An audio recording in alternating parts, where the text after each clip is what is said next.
안녕하십니까. 정성선TV입니다. 현재 국민의힘이 이번 지방선거를 앞두고 박상영 검사를 영입하려는 시도가 감지되었습니다. 이에 박상영 검사가 폭탄 선언을 했으며 정치권에 대한 그의 충격적인 인식이 드러났습니다. 또한 박상영 검사 아버지와 관련된 감동적인 실체가 드러났습니다. 그는 이런 훌륭한 분이었습니다. 정성산TV 좋아요, 구독, 알림은 큰 힘이 되겠습니다. 국민의힘의 6.3 지방선거 광역단체장 공천이 막바지에 접어들면서 당의 고민은 국회의원 재보궐선거로 옮겨가고 있습니다. 부산 북갑의 한동훈 전 대표가 출마를 공식화하면서 공천 갈등이 재점화한 데다 하남갑과 대구 등 다른 지역에서도 후보군이 좀처럼 정리되지 않으면서 당의 셈법은 오히려 더 복잡해지는 모습입니다. 지난 23일 국민의힘에 따르면 16개 광역단체장 가운데 공천이 남은 곳은 대구와 경기, 광주, 전남, 전북, 충북 등 5곳입니다. 남은 광역단체장 공천과 함께 재보궐선거 공천에 대한 전략도 본격적으로 논의될 전망이며 가장 큰 뇌관은 전재수 더불어민주당 부산시장 후보의 의원직 사퇴로 보궐선거가 예상되는 부산 북갑이다. 이 지역에 한동훈이 출마를 공식화하며 선점하고 나서자 당 내용도 깊어지고 있습니다. 현재로선 부산에서 재선을 지낸 박민식 전 국가보훈부 장관의 공천 가능성이 유력하게 거론되고 있습니다. 현재 국민의힘 당내에선 박상영 검사 차출설도 거론되고 있습니다. 박상영 검사는 쌍방울 대북 송금 사건 수사 과정에서 관련자 진술을 회유해 사건을 조작했다고 민주당이 주장해온 인물입니다. 이재명 측근인 김용전 민주연구원 부원장의 하남갑 출마설이 나오면서 당 일각에선 범죄자 잡는 검사 대범죄 피의자 구도를 그리고 있습니다. 다만 현재로선 추미애 의원에게 패했던 이용 전 의원의 도전 가능성이 더 크다는 전망이 우세합니다. 따라서 박상영 검사에 대한 차출론이 국민의힘 당내에서 급부상하고 있습니다. 정의용 국민의힘 사무총장은 6.3 지방선거 판세와 관련 모든 경선이 끝난 뒤 원팀으로 선거 캠페인을 진행하면 국민들께 더 어필할 수 있을 것이라며 지지율 반전을 예고했습니다. 헤럴드경제는 지난 21일 서울 여의도 본관 사무총장실에서 정의용 사무총장을 만나 지방선거 목표와 전략 등을 들었습니다. 지방선거를 40여일 앞둔 시점이었습니다. 정의용 사무총장은 박상영 검사 영입론에 대해 강조했습니다. 현재 국민의힘에서는 박상영 검사 영입설이 계속 나오고 있는 것에 대해 그는 박상영 검사 본인이 정치를 하지 않겠다는 입장을 밝힌 것으로 압니다. 다만 정치에서는 모든 가능성이 열려 있습니다. 자유민주주의와 안보, 민생경제 회복에 헌신할 의지가 있는 인물이라면 누구에게나 기회의 문은 열려 있습니다. 지금 민주당이 굉장히 무리하고 있다고 생각합니다. 수사 중인 사건을 다루는 것은 법률 취지에 맞지 않습니다. 민주당이 일방적으로 강행하고 있습니다. 무리한 시도는 결국 역풍을 부를 것입니다. 심지어 증인으로 신청하려 했던 검사가 자살 시도까지 했지 않습니까? 조작 여부는 재판을 통해 가려지면 된다. 증인으로 불러놓은 사람들을 비인격적으로 대하는 모습이 방송되고 국민들은 이걸 보고 반헌법적인 민주당의 실망감을 느낄 거라 생각합니다. 이번 사안은 헌정사에 좋지 않은 선례로 남을 것이고 이번 지선에서 국민들께서 심판하실 거라고 생각합니다. 따라서 민주당을 상대로 강하게 싸우는 박상영 검사에 대한 영입설이 당내에서 나오는 것입니다라고 말했습니다. 이에 대해 박상영 검사가 폭탄 선언을 했습니다. 박 검사는 지난 21일 본인의 페이스북에 글을 올려 정치권에 대한 충격적인 인식을 그대로 드러냈습니다. 다음은 박 검사의 페이스북 폭탄 선언 글 전문입니다. 박상영 저는 정치 안 합니다. 저는 최근 모 기자님으로부터 저와 관련된 당혹스러운 소문을 들었습니다. 국민의힘이 저를 보궐선거에 후보 중 한 명으로 검토한다는 것입니다. 어제는 비슷한 기사도 나왔네요. 실제로 국민의힘이 그와 같은 검토했는지 아니면 찌라시 수준의 가십인지 모르겠지만 분명한 것은 현실 정치 참여는 제 의사에 반하는 것이고 국민의힘과는 이에 대해 어떠한 접촉도 없었다는 사실입니다. 앞으로도 정치 참여를 위한 어떤 정치권과의 접촉도 없을 것입니다. 제가 정치에 참여할 것인가에 대해 공개적으로 밝히는 것도 제 입장에서는 참으로 주제넘고 민망한 일입니다. 하지만 이에 대해 제 입장을 명확하게 밝히지 않으면 정치권에서 저를 정치지망생 군에 넣은 후 제 언행을 모두 정치적으로 해석하고 제 진위를 왜곡할 우려가 있습니다. 그래서 기사가 나온 김에 제 입장을 명확히 밝힙니다. 저는 검사직을 마친 이후에도 우리나라 정치권에 몸을 담지 않을 것입니다. 앞으로 저의 정치 참여 가능성이 언론의 기사거리는 물론 정치권의 작은 가십으로도 소비되지 않았으면 합니다. 이참에 생각해보니 제가 정치를 못하는 이유, 하지 않을 이유, 해서는 안 되는 이유 등이 너무도 많았습니다. 그중 못하는 이유 중 하나를 아래와 같이 적어봅니다. 아래부터는 저희 생각일 뿐이고 별 의미가 없으니 안 읽으셔도 됩니다. 저는 과거에 일어났던 사실을 밝히고 그의 법을 집행하는 일을 해왔습니다. 즉, 저는 평생 과거의 일을 해왔던 것입니다. 반면 정치의 큰 역할은 미래를 그리고 그에 따라 미래를 규율할 제도를 법의 형태로 만드는 것입니다. 즉, 정치는 미래를 상상하고 도전해야 하는 일로 제가 해온 일과 사실은 정반대의 일입니다. 많은 법조인들이 정치에 도전했고 현재 정치를 업으로 하고 있습니다. 그러나 제 소견으로는 법조인 중 정치로 희망을 주신 분보다는 실망을 주신 분들이 더 많았던 것 같습니다. 정치인 개인으로는 높은 지위에 올라간 것 그 자체를 성공한 정치를 했다라고 할 수 있을지 모르나 그것은 국가의 성공과는 무관한 것이겠지요. 법조인이 성공한 정치를 하기란 참 어려운 일입니다. 그것은 평생 일어난 과거만 보고 살았던 분들이 갑자기 미래를 상상하여 도전하기란 쉽지 않기 때문에 생긴 일이 아닌가 싶습니다. 근데 발상지로 일컬어지는 영국에서는 법학이 아닌 경제학을 정치학과 본질적으로 같은 것으로 보는 것 같습니다. 자원을 배분한다는 점에서 경제학이나 정치학이나 같은 학문이라는 것이지요. 런던 유수의 대학인 LSE도 런던 전경대이고 옥스퍼드 대학 등의 유명한 전공인 PP도 철학, 정치, 경제학 전공을 일컫습니다. 그런데 우리나라는 경제학은 정치학으로 보기보단 오히려 법학 이꼬르 정치학으로 보는 경향이 강한 것 같습니다.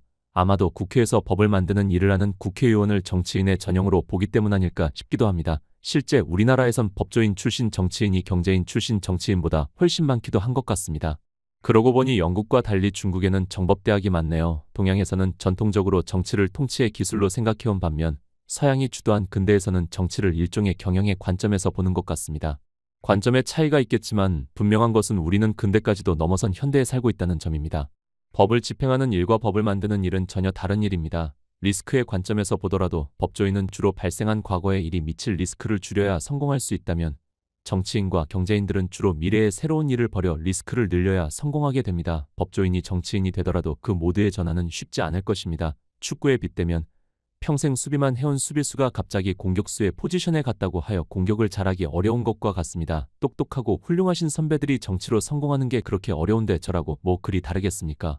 앞선 사람들이 성공하지 못한 길을 그대로 가 실패하는 일은 하고 싶지 않습니다. 전 제 자신을 알고 제가 살아온 길을 알기에 제가 정치를 못하는 것을 아는 것입니다. 그러면 검사직을 그만두면 무엇을 할 것이냐는 질문이 남습니다. 저는 40대 중반인 현재까지 공립학교만 다녔고 공직에만 있었습니다. 대한민국 시스템에서 큰 은혜를 받아 여기까지 커온 것입니다. 앞으로도 제 자리에서 대한민국 시스템이 길러준 법률 지식으로 부족하나마 대한민국에 보온할 수 있는 방법을 찾아볼 예정입니다. 억울한 분들을 도와드릴 수도 있을 것이고 국민들께 필요하신 서비스를 제공할 수도 있을 것입니다. 물론 어디까지나 법조인으로서요. 감히 말씀드리기 송구스럽지만 박준영 변호사님이나 김혜원 변호사님 같은 분들은 제가 존경하고 닮고 싶은 분들입니다. 저도 제 분야가 있으리라 생각합니다. 다만 한 사람의 국민이자 법조인으로서 현 대통령을 비롯한 법조 선배이신 정치인들께 기대하는 것은 있습니다. 공소취소니 검찰 폐지니 이런 것들이 과연 우리 미래를 위한 일일까요? 아니면 과거에 대한 한풀이일까요? 워낙 정치를 잘하시는 분들이니 거창한 명분을 금방 대시겠지만 솔직히 말하신다면 아무래도 후자에 가깝지 않겠습니까? 누가 봐도 특정인이나 특정 집단의 사법 리스크를 줄이는 일이지 그걸 감수하고 미래를 도모하는 일은 아니겠지요. 검찰개혁이 몇 년째인데 국민들께선 정말 좋아진 서비스를 경험하셨습니까? 제가 고소한 사건도 2년이 다 되어 가도록 아무런 소식이 없는데요. 기왕에 정치를 하시는 것이니 과거를 바로잡겠답시고 집착하거나 몰두하시지 말고 미래를 상상하고 도전하여 주시면 좋겠습니다. 지금 우리나라는 오로지 미래만 이야기하여도 바쁜 아주 중요한 시기라는 데 모두가 동의하실 것입니다. 저는 제 자리에서 법조 선배 정치인들이 성공한 정치를 하시길 두 손 모아 빌겠습니다. 그리고 이 사단이 끝나면 저도 제 자리로 돌아가 제가 해오던 일을 하겠습니다라고 박상용 검사는 밝혔습니다. 한편 박 검사 아버지에 대한 감동적인 실체가 드러났습니다. 박상용 검사에 대한 검사들의 평가가 터져나왔습니다. 검사들의 내부망 2%에서 이런 글들이 등장했습니다. 검사들은 역시 박상용 검사는 아버지를 닮아 이재명 대통령을 끝까지 침몰시킬 것입니다. 최강의 강적이 된 박 검사. 우리도 그의 아버지가 정통 우파인 것을 이번에 처음 알았습니다. 보수 진보를 떠나 아버지의 피를 물려받은 박 검사에게 이재명 대통령과 민주당은 제대로 걸려들었습니다. 박상용 검사가 아버지를 닮았다는 것은 뼈속까지 보수우파이며 찐윤석열 대통령인 그의 아버지의 정치 성향 때문이 아니라 그는 검사 역사상 오로지 법과 원칙대로 싸우는 전사가 되었습니다.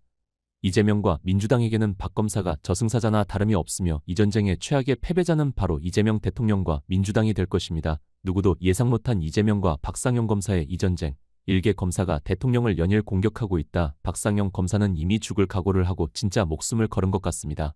어찌 보면 그의 아버지 세대들인 보수우파 세력들과 친윤석열 세력들을 대신해 싸운다고 확신을 가지고 말은 못하겠지만 또한 그는 본인의 정치적 성향을 드러낸 적이 없지만 사실 국민의힘 국회의원 전체보다 가장 앞장서서 싸우는 박상용 검사에 대해 그의 아버지는 대견스럽기도 하고 안쓰럽기도 할 것입니다. 분명한 것은 이재명 정권과 민주당은 박상용 검사를 계속 죽이려 한다면 박 검사는 더욱 전국민적 영웅이 될 것이고 이재명 대통령과 민주당은 스스로 무덤을 파는 꼴이 된다는 것입니다. 왜 지금 검사 수백 명이 그를 응원하겠습니까? 라고 검사들은 글을 올렸습니다. 검사들의 내부망에 올라온 충격적인 글들은 계속 이어지고 있습니다. 더불어민주당은 쌍방울그룹 대북송금 사건을 수사한 박상용 검사를 연일것에게 압박하고 있습니다. 민주당은 검찰이 윤석열 정부 시절 야당 대표였던 이재명을 기소하려고 사건을 조작했다고 주장하고 있습니다. 박상영 검사는 대북송금 사건 사실관계는 이화영 전 경기도 평화부지사 재판에서 대법원 확정 판결로 인정됐다며 조작은 없었다고 반박하고 있습니다. 쌍방울그룹 대북송금 사건을 수사했던 박상영 검사가 지난 4월 7일 국회에서 국민의힘 의원들이 열었던 민주당의 공소취소 재판조작 진상규명 청문회에 참석해 이재명과 북한 김여정의 대북송금 800만 달러 거래에 대한 충격 폭로를 쏟아냈습니다. 민주당은 박상영 검사를 정치검사로 지칭하며 구속수사까지 거론했습니다. 민주당은 박상영 검사가 정치 입문을 준비하고 있다는 주장도 내놓았습니다. 이재명 정권의 법무부는 박상영 검사가 정치 중립 의무를 위반했다며 지난 4월 6일 직무를 정지시켰습니다. 또한 쌍방울그룹 대북송금 사건 관련 의혹을 수사 중인 2차 종합특검팀은 지난 4월 8일 박상영 검사를 피의자로 입건하고 출국금지 조치까지 했습니다. 민주당 주도로 진행된 정치검찰 조작기소 국정조사에 대응해 지난 4월 7일 공소취소 재판조작 청문회도 열었으며 국민의힘은 이재명 범죄를 파헤친 검사들이 숙청되고 있다고 비판했습니다. 박상영 검사가 주목받으면서 일각에서 박상영 검사 가족도 함께 언급되고 있습니다. 박상영 검사의 아버지에 대한 충격 실체가 드러났으며 한마디로 그는 이런 훌륭한 분이었습니다. 김민전 국민의힘 의원은 소셜미디어에 다음과 같은 글을 남겼습니다. 얼마 전 한 검사의 아버지 얘기를 올린 적이 있습니다. 어느 날 아들이 찾아와 돈 몇천만 원을 빌려달라고 해서 뉴스를 찾아보니 아들에 대한 탄핵소추안이 발의됐더라는 얘기를 올린 적이 있다며 그 검사가 바로 박상영 검사라고 밝혔습니다. 김민전 의원은 이어 박상영 검사 아버님은 박 검사에 대한 탄핵소추안이 발의되기 이전부터 여러 차례 만났습니다. 아버님은 나라 걱정을 많이 하시는 정의로운 분이라며 청문회장의 박상영 검사 SNS 글 속에 박 검사를 접하며 아버지의 기상과 정의감을 빼닮았다는 생각을 했다고 덧붙였습니다.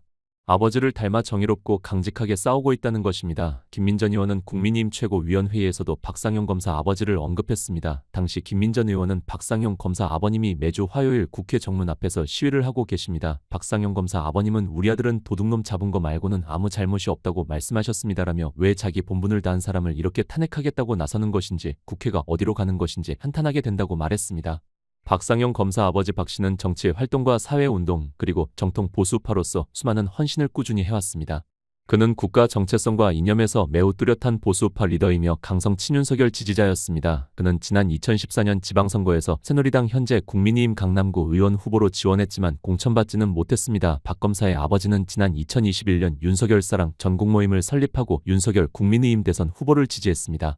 그는 윤석열 사랑 전국모임 설립 후 전라도 지역은 물론 전국적으로 윤석열 대통령 후보 지지운동을 확대했으며 개인 사비를 들여 수천 명의 회원들과 윤 후보 지지운동, 2030 청년 세미나, 윤석열 지지 전국 맘카페 지원 등 많은 헌신과 봉사의 시간을 보냈습니다. 그뿐이 아니었습니다. 윤석열 후보를 지지하는 호남 지역 모임에도 핵심 멤버로 참여했으며 호남 지역에서 윤석열 후보 지지 집회와 여러 봉사활동을 전라도 전 지역으로 이어갔습니다. 박 검사의 아버지는 뼛속까지 정통 강성우파 친윤석열 리더였으며 그는 전남 한평 출신입니다.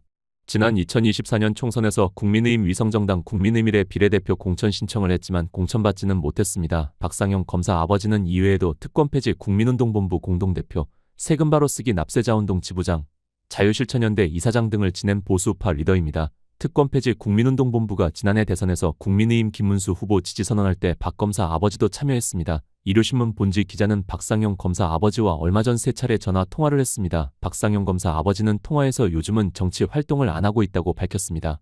최근 박상영 검사가 처한 상황에 관해서 박 검사의 아버지는 외로운 혈투를 단기 필마로 하고 있습니다. 자기 일은 자기가 결정할 나이입니다. 제가 이래라 저래라 할 건 아닙니다라고 말했습니다. 박상영 검사 아버지는 박 검사가 건강이나 신상에 해를 입을까 걱정돼서 제가 요즘 잠을 잘 자지 못합니다. 아내 박상영 검사 어머니는 더 힘들어합니다. 매일 눈물을 흘립니다. 박상영 검사 몸도 많이 수척해졌습니다라고 말했습니다. 박상영 검사 걱정에 그의 어머니가 매일 눈물을 흘리며 속상해한다고 다시 한번 강조했습니다. 그는 부모 입장에서는 건강이 먼저 걱정된다고 우려했습니다. 박상영 검사 아버지는 아울러지 없는 사람을 구속시키지 마세요. 검사가 상부지시로 수사를 해서 법원에 넘긴 게 무슨 죄입니까? 자기한테 떨어진 일을 한 거지. 수사하겠다고 박 검사가 나선 것도 아니지 않습니까? 국회의원들이 전 국민들이 보는 앞에서 사람 망신을 주고 인격적으로 모독을 했습니다. 왜 그렇게 사람을 핍박하고 죄인 취급합니까? 박상영 검사가 정치 안 한다고 선언까지 했으니까 제발 그만 괴롭히세요. 라고 민주당을 강하게 비판했습니다. 뼛속까지 정통 보수파이며 찐윤석열 지지자인 박상영 검사의 아버지의 충격 실체에 대해 수백 명의 검사들과 네티즌들은 역시 그 아버지의 그 아들이라며 박 검사가 제대로 이재명과 민주당을 박살내는 이유를 알았다는 반응이 계속해서 확산되고 있습니다. 앞서 강조했듯이 이재명과 민주당은 제대로 박상영 검사에게 걸려들었습니다. 이제 이재명 정권과 민주당이 어떤 수단과 방법을 총동원해 그를 잡겠다고 하면 할수록 박상영 검사는 국민적 영웅이 될 것입니다. 사실상 지금도 우리 국민들은 그에게 많은 지지를 보내고 있으며 이재명 정권과 민주당은 현재 엄청난 무덤을 파고 있습니다. 검사들이 강조했던 것처럼 지금 박상영 검사는 이재명 침몰에 목숨을 건 듯합니다. 대한민국 검사 역사상 이렇게 대통령과 여당 민주당을 정면에서 매일 강력하게 공격하는 검사는 박상영 검사 말고는 없었다는 게 검사들의 전언입니다. 이재명의 저승사자가 된 박상영 검사와 훌륭한 아들을 둔 그의 부모님들, 특히 박 검사의 어머니가 매일 눈물을 흘리신다는 소식에 더욱 박상영 검사를 응원하게 된다고 검사들은 말했습니다. 뼛속까지 정통 보수우파이며 강력한 윤석열 대통령 지지자인 박상영 검사의 아버지 윤석열 후보를 대통령으로 만들기 위해 본인의 사비까지 써가며 전국을 뛰어다니며 헌신하고 봉사한 아버지에게 박 검사는 무엇을 배웠겠습니까? 또한 본인의 외로운 투쟁에 매일 눈물을 흘린다는 어머니의 소식을 접할 때마다 박 검사는 어떤 생각을 했을까요? 민주당이 주장한 것처럼 정말 박상영 검사가 정치의 뜻이 있어 이러는 것일까요? 이유야 어찌되었든 박상영 검사의 정의롭고 용기 있는 저항에 진짜 이재명과 더불어민주당이 발칵 뒤집어졌습니다. 또한 현재 구속되어 있는 윤석열 대통령에 대한 복수를 해주고 있는 아들인 박상영 검사를 아버지는 매우 대견스럽게 생각하고 있을 것입니다. 이는 윤석열 대통령을 지지하는 모든 우파 국민들의 한결같은 마음일 것입니다. 분명히 박 검사의 아버지는 본인이 온맘 다해 지지하고 헌신으로 윤석열 후보를 대통령으로 만들고 이후 이재명 정권의 탄핵으로 구속되었을 때 울분을 터뜨렸을 것입니다. 그런 아버지의 울분을 박상영 검사는 똑똑히 기억하고 있을 것입니다. 그래서 우리 우파 국민들은 박상영 검사를 계속해서 응원해야 하며 격려해야 합니다. 이런 훌륭한 아들을 두신 박 검사의 아버님에게도 우리는 감사를 드려야 합니다. 이번 소식 잘 시청하셨습니까? 정성산TV는 2024년 9월 28일 유튜브 수익 정지되었다가 14개월 후 작년 2025년 11월 8일 수익 창출이 허락되었습니다. 정성산TV는 현 광고료 월 수익이 매우 적습니다. 이해 간절히 부탁드립니다. 드디어 정성산TV 스토어가 오픈되었습니다. 모든 제품들은 정성산 감독께서 직접 상품성을 확인한 제품입니다. 여러분들이 애용해 주시면 방송 제작에 큰 도움이 됩니다. 많은 애용을 간절히 바랍니다. 다음 시간에 뵙겠습니다. 멸공. 정성산TV 좋아요, 구독, 알림은 큰 힘이 됩니다. 후원해 주시는 모든 분들께 가열차게 멸공.